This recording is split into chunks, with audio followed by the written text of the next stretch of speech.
Welcome, welcome. Good morning, guys. Good morning. Hopefully, you having a great Friday. The day is young. It's about 7:05 in the morning on a Friday, March 27th, 2026. And we are here one more time. And again, we like to give honor to the Most High who give us the wisdom, the knowledge, and the ability to come to you and speak to you in a positive format.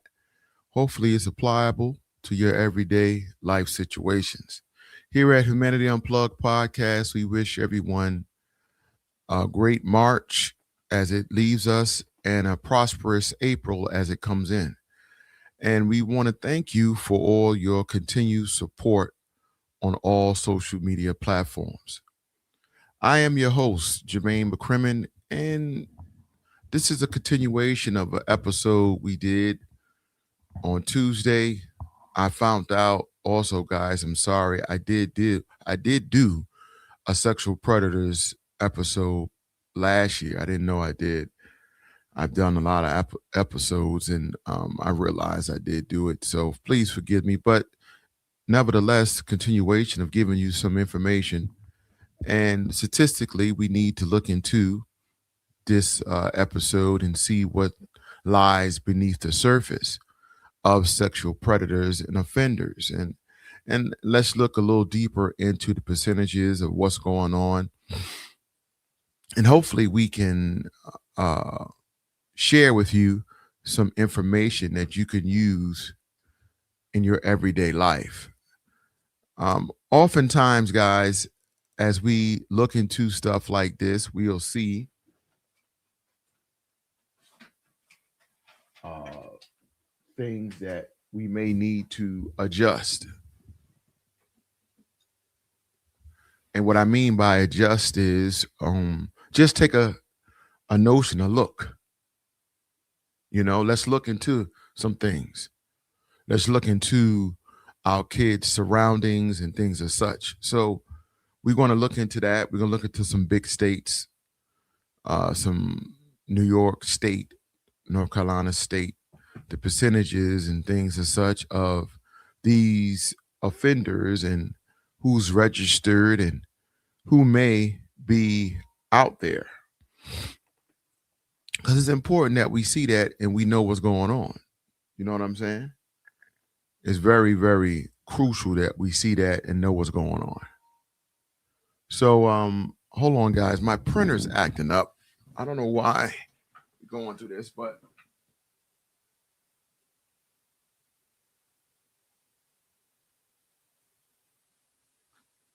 uh-huh. So I'm sorry for the interruptions. Let's get into it. Hopefully you guys have took off your shoes, you have put your feet up, and now you're ready to roll on this Friday morning. I know normally you get this work on Thursdays, but again, we doing the best we can, guys. We're doing the best we can. But long as I think we're giving you consistent work and good work, that's really what's important. So let's take a minute and look into sexual predators. We had a video last time and it showed us all the different types of issues that may occur. You have violent sex predators, you have sexual predators that like to persuade you or convince you to move in their direction. You have some that prey on your misfortunes. So, what is the statistics on sexual predators and how often, or maybe how overlooked they are in your community? So, I looked into some information and I looked into statistics on sexual predators in the world. And as we look into this, and I'm going to read it, it says there are over 850,000 registered sex offenders in the United States, which equates to roughly 2.64 per thousand people, approximately 26.26% totally population, which estimated very slightly by source registered sex offenders presented in small fraction of the United States population, often cities roughly 235 to 264 per 100,000 residents. So it's trying to say in reality that a sex offender out of 1,000 people in United States, you have 264 of them, 264 registered sex offenders. What it doesn't tell you in that statistic is that sexual predators often commit the crime more than once. And the victims are victims of the crime multiple times. So that right there is a little shocking, and it's a little frightening that you can experience this if you are a predator, prey. If you're a prey, you can experience this more than once in your life. Statistics say that once they hit you once, they'll come back and repeat again. It happens. And oftentimes when they attack you once, it's more than one person attacking you. And that's sad. It's a almost like it's a gang. It's a crew. It's a group of them, and they all hang out together, and they all like to do these crimes and do these type of things to people uh, with help. They're never by themselves. So they are taking turns with their predators, their preys. They're taking turn with their preys, and they are helping this to be executed on the less fortunate. And it's so sad that this happens. And therapy's there, and police are there doing what they can. They arrest you, but oftentimes these guys get away with this crime. And that's why that percentage in United States, 850,000, almost a million people, 150,000 short of a million. Now, this statistic is as of 2024. That's what they came up with. And, they don't like putting out these statistics for people to see. It wasn't hard for me to get it in or to recover it, but having it from 25, you got to look a little harder. And I look pretty good. But what they showing right now is all the information from 2024. And it's cool that we get to see that in the United States, that it's a lot of registered sex offenders, but I bet you it's over a million of them, and some of them are not registered at all. Now, we're talking about registered free guys. It didn't say they were incarcerated, and I do know there is a percentage of them incarcerated as well. And also, I do believe maybe being a prey incarcerated, when you are released, that can open up to you being a predator when you get outside of those bars. And it's something to look at. Do these guys that are incarcerated, that are abducted and go through things like this, or raped in the prison system, or have male to male sexual consent, do they need the type of therapy that can break them out of that when they one day come home? And my suggestion is that something that you need therapy for? So if you condition someone to say, if you're incarcerated and you become a prey inside those walls, do you think you need mental assessment? Well, I think if anyone gets gang raped, you might need to speak to somebody. My opinion. And these are all just my opinion. I might not know nothing, right? But you would think something so dramatic as being gang raped inside of a prison, you might need to speak to someone about that. That is not an easy thing. Now, oftentimes in 2026, people may interject or may say to you that gang rapes don't happen anymore in prison. Well, they might not happen the way we might think they happen, but oftentimes it could happen in different formats of gang rape, such as, for instance, if I give you this example, and I'm just talking, I don't know nothing, I'm just giving you an example. Oftentimes, if you're new into your first time doing a bid, or this is your first bid on your jacket, as they would say, you're nervous, you might be tense, you might even be scared. And some of the big dogs in jail will look at that as he's a prey. I can get him. I like him. I want him. So he will come over and offer you safety.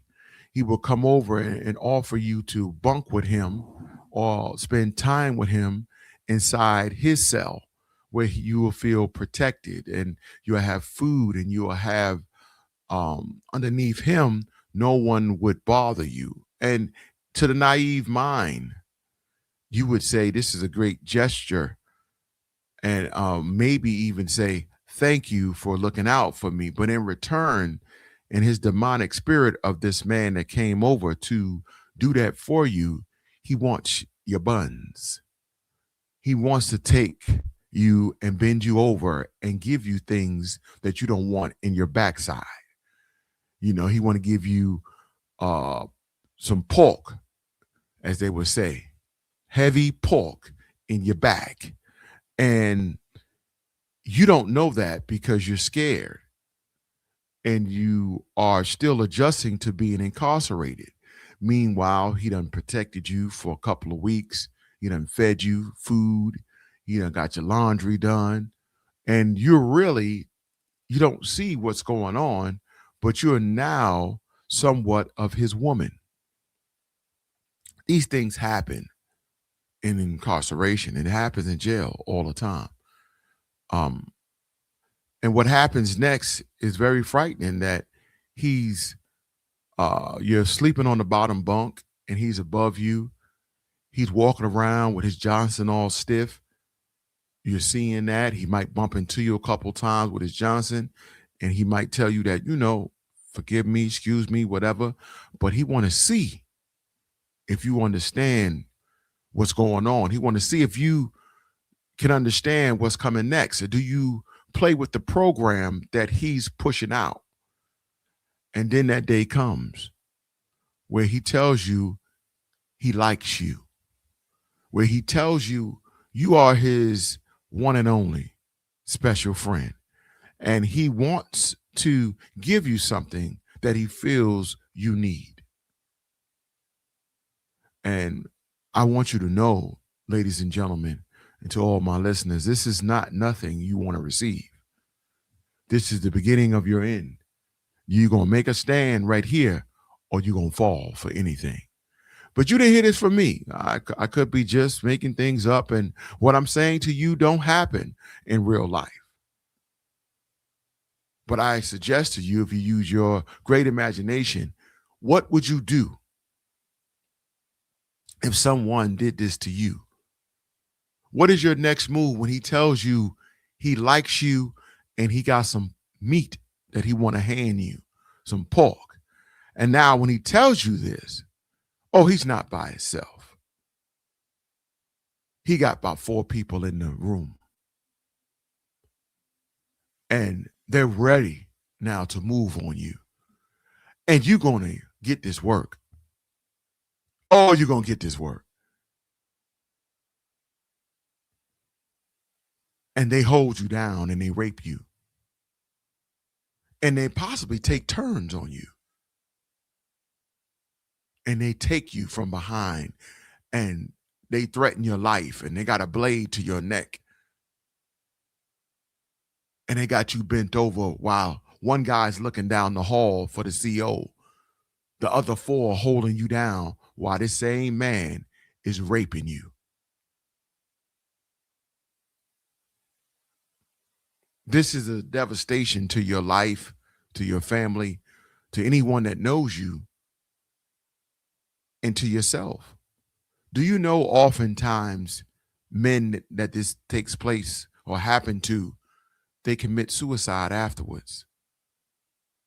They feel like they're not worth living after this abduction. This happens in incarceration. This happens in the real world as well. It might be turned and twisted around a little differently, but this happens to individuals that walk the streets. They have people that prey on other individuals just like this. They look at your children just like this. They look at your teenager, your young daughter, 12, 13, 11-year-old, your young son, the same way. So I hate to tell you that this happens in real life. And it happens not just in jail, it happens in the free world. And oftentimes people are not caught by the courts or by police. They are free. Most people are ashamed to admit that this had happened to them. The guilt that they may feel from this tragedy. So I ask those victims to speak up. Try and help and put an end to this devastation from reoccurring to someone else. Try to help someone else to prevent them from going through something like this by getting that perpetrator off the streets. We don't always look at things like this because there's so much more we could look into and devote our time to and our extracurriculum activity to. But these things happen in the real world. Kids that's being pushed into sex trafficking go through this, and they get passed from one pimp to another pimp, or one person moving them through state to state to state to state. They sold like cigarettes. They sold like weed. Girls are trapped. Boys are trapped in this institution of sex trafficking, and they just sold on a very high clip. We don't look into it like we should, but it's a major industry that condoles or that helps these predators because they have other things they can do because now there's a demand. It's almost like ordering internet in your household. Every cul-de-sac or every projects, perhaps big city has predators, has offenders that's registered that you can look up that's in your neighborhood. Where do you think they got their conviction from? In the neighborhood. So there's somebody out there reaching out, trying to reach your kids through the internet. As we see today, I will show you a couple of different things that went down with individuals. So I looked at New York, and as of 2024, New York State has approximately 42,985 registered sex offenders, presenting one of the highest total volume of registered offenders in the United States. These individuals classified as a risk level 1, 2, or 3. Approximately 42,985, second highest in U.S. behind California. So we know that California is leading the world with sex offenders. And that's because Cali, they be wilding out there in Cali too. You know, gang banging is heavy out there. Plus, California got it's a big highway out there. They're moving them in and out over there. I can only imagine what goes on with LAPD. So, you see California is number 1, New York number 2 with the percentages. The level 1 offenders must register for 20 years, while others may register for life. So register 1 guys, guys who may still have a chance, they can do it and be registered, and they must be registered for 20 years. That's a long time. And that's great. It might not be long enough. You know what I'm saying? Anytime you take advantage of a child, you should be thrown underneath the earth. I'm just saying. That's my opinion. Who am I, right? I don't know nothing. But it's sad when you do that. You know what I'm saying? It's just sad. So they can get up to 20 years, or a life sentence of being a sex offender. And that's worthy of that. Why not? Why not? You know, I agree with that. Based on the data from 2022 to 2024, North Carolina has one of the highest number of sex registered offenders. So North Carolina is maybe top three. There you go. Ranking, wait, it tells you ranking at number 15 in state's total volume. As of early of 2024, approximately 27,864 registered sex offenders are in North Carolina. Now, I did North Carolina because, I got family out there. I love it out there. And I wanted to know what was what out there in North Carolina. North Carolina has roughly 402 registered sex offenders for every 100,000 residents. So every 100,000 residents in North Carolina, you got 402 registered sex offenders. As a report of 2020 indicating roughly 180 to 231 per 100,000 residents. And this has significantly increased in the past 5 years. So the numbers are rising in North Carolina. The trend number of registered sex offenders in North Carolina has increased by several thousand over the past 5 years, roughly 6% growth. These things happen based on the availability in 2025 public safety data. Charlotte-Mecklenburg Police Department, CMDP, reported a 21% decrease in violent crimes and a 9% decrease in overall crimes. So that's a good thing. They are trying to do some work through specific percentage breakdown of total population. Registered sex offenders in Charlotte are not expected published in current crime reported. So they're not doing too many other crimes, the sex offenders, but they still doing the sexual crimes out there in Charlotte. And Charlotte, I wanted to look at that because that's a big place. And I wanted to know what was the numbers are. And I wanted to show you guys these numbers and talk to you guys about this. And as we move into the next thing I want you guys to see, I wanted you to hear from this lady. No one special, but she did a little coverage. How many men are sex offenders? It's called Justice Remanaged. And let's listen up to what she has to say.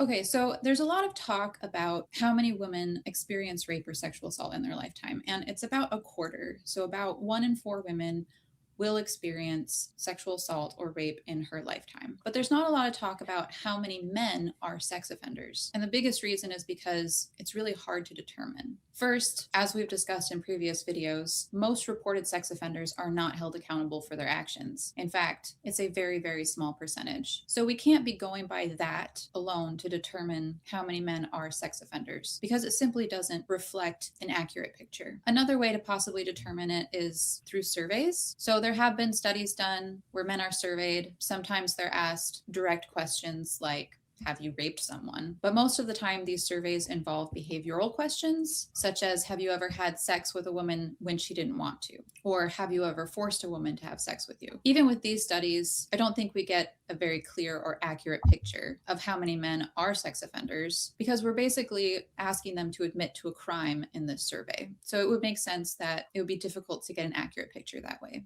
I think probably the best way to look at this is through logic. So if we look at the fact that a quarter of women have or will experience sexual assault in their lifetime, and then you think about, well, they're not committing sexual assault against themselves, and 99% of offenders are men, then it would be a pretty logical conclusion to say that about a quarter of the male population are sex offenders. Either they have or they will commit sexual assault or rape against someone in their lifetime. You could argue that that number is less than a quarter because it has been shown that sex offenders usually offend multiple times in their lifetime. For each sex offender, they have an average of about 6 victims. But on the other hand, many of these rapes are gang rapes. So they are perpetrated by more than one offender. More than one man is holding a woman or a girl down and raping her at the same time. It's actually a pretty significant proportion. About 20% of rape is gang rape. Also, that is ridiculous, guys. Gang rape is on the rise. Ridiculous. And what she just said is not even on males, gang raping males. This just males gang raping women? So we have to take into consideration that many victims are victimized multiple times in their lifetime. In fact, it is a significant portion of victims who are victimized multiple times in their lifetime. About one half to two-thirds of victims have experienced rape or sexual assault more than once in their lifetime. So if we look at those facts, the fact that many perpetrators do perpetrate against multiple victims, and also the fact that many victims are victimized more than once in their lifetime, and also the fact that many of these rapes are gang rapes being perpetrated by more than one offender at the same time, it might be logical to say that those kind of cancel each other out. So if we look at those facts and we're left with, yeah, probably about a quarter of the male population are sex offenders. They either have or they will commit a sex offense in their lifetime. So when I say that, I think most likely viewers are going to have a difficult time believing that. Some of the reasons why is because of the misconceptions about sexual assault. Again, going back to the stereotypical rape, that people think that rape can only be perpetrated by a stranger who jumps out of the bushes and is using a weapon and causes his victims severe injuries, which is just not the case. That accounts for a very tiny fraction of all rapes. Most rapes are perpetrated by someone the victim knows: family member, a friend, a dating partner, a spouse, someone within their social circle. But another Do you know how many women are assaulted by their uncle? Phenomenal. There's so many uncles that attack their nieces, or they rape their nieces, or touch their nieces. It's big, guys. It's really, really big. reason why this is difficult for people to believe is because many people, both victims and offenders, do not understand what rape really is. This is a secondary source news article about research that was conducted on university campuses. So, as the headline says, a third of male university students say they would rape a woman if there were no consequences. Why would they say that? Well, it's because the survey used behavioral questions. They were asked, would they Did y'all hear that? Said they would have raped a woman if there's no consequences. These are our college kids saying if there was no consequences, they would rape a woman. And these are college students. have sexual intercourse with a woman against her will if nobody would ever know and there wouldn't be any Please rewind consequences? this, guys. 31.7% of all men participating in the study would force a woman to have sexual intercourse in such a consequence free situation, which is in fact rape. Most men who indicated that they would commit rape did not even recognize their actions as such. When explicitly asked whether they would rape a woman if there were no consequences, only 13.6% of participants said they would do so, a marked fall in those who had described that they would commit rape. I have to say that 13.6% directly saying that they would rape someone is still an incredibly worryingly high number. Some men will endorse Absolutely. items asking whether they have used force to obtain intercourse, but will deny having raped a woman. So this comes back to the education component, that the education surrounding rape and sexual assault in our society is completely dismal. And many men who force sex on women do not recognize that as rape. Something that we need to consider is that if we are going to face this reality, that most likely around a quarter of the male population will commit a sex offense in his lifetime, we need a practical way to deal with that. And I don't think that prisons are the answer. I don't think Guys, I as you heard it, yo, this is crazy. This is crazy. They did a survey. They did a survey. And 13% of men said they would rape a woman if there was no consequences. I don't know what to say after that, man. I'm just gonna go into the next video. That's crazy, man. If there was no consequences, they would take sex from a woman. Just rape her. Just take it. Here goes something else, guys. Listen up. 12 people were arrested in a multi-agency child predator operation led by the Merced Police Department. Officers went undercover and posed as children online to target potential abusers seeking to lure kids. Now the suspects face felony sex-related charges. Action News reporter Brisa Colon joins us from the live desk. 12 speaking men. with a detective 12 who men. outlined this months-long investigation. Brisa? Margot, Merced PD tells me that these alleged predators used generic social media platforms like Facebook, Instagram, and Snapchat to lure who they believe to be children as young as 13. 12 men are now sitting in a cell instead of behind a screen. They're suspected of trying to arrange contact with potential victims online who they thought or children. During this operation, we had detectives pose as minors. Usually they were under the age of 14. Merced police led a month-long multi-agency sting operation. Investigators say the suspects engaged in sexually explicit conversations, then arranged to meet in person. When the suspect arrived at the meeting place, they were met with authorities prepared to take them into custody.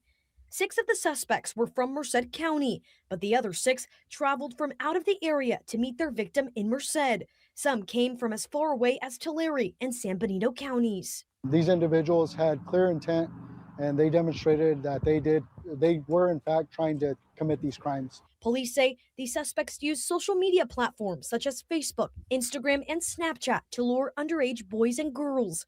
Detective Vasquez says These are all even more men. disturbing, online predators They are trying to getting get more other bold, boys, even little when their boys. supposed victim reveals their age. Our detectives did make it very, very clear that they were under the age of 14, that they were 13 and they were minors. What was surprising to us was that these individuals continued to have conversations with these minors. The suspects range in ages from 21 years old to around 60 years old, one already a registered sex offender. Now each have been booked into the Merced County Jail and are now facing various felony sex-related charges. Let me tell you guys, it's all nationalities, these 12 guys. Hindu look like they got, Indian look like they got, Caucasian, a black man look like they got it all Hispanic, they got every nationality, it appears to be, in this sting operation. It's sad. All men from all ages, young and old, came from far and near. Ultimately, the Merced Police Department wants to create a safe environment for our families, and that starts with protecting our children. The Merced Police Department is urging parents to remain vigilant and monitor their child's online activity and to educate their children about the dangers of online interactions, especially with strangers. You have it, guys. I mean, that right there, 12 different men, all nationalities out there trying to get it. Take your child and you never see them again.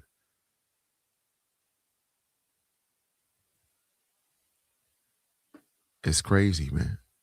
Police is trying to even out the playing field, but it's very, very dangerous. Excuse me. In conclusion, guys, talk to your child. Try to tell your child and keep your child aware of what's going on. Monitor what they're doing on the internet. Don't talk to strangers. Guys, have a safe weekend. I love doing things like that, like this. This is great information. Hopefully, guys, you could take it and share it, and it can help someone down the line. I'm your host, Jermaine McCrimmon. This is Humanity Unplugged podcast. Thanks, guys. Stay safe and protect yours at all times. Peace.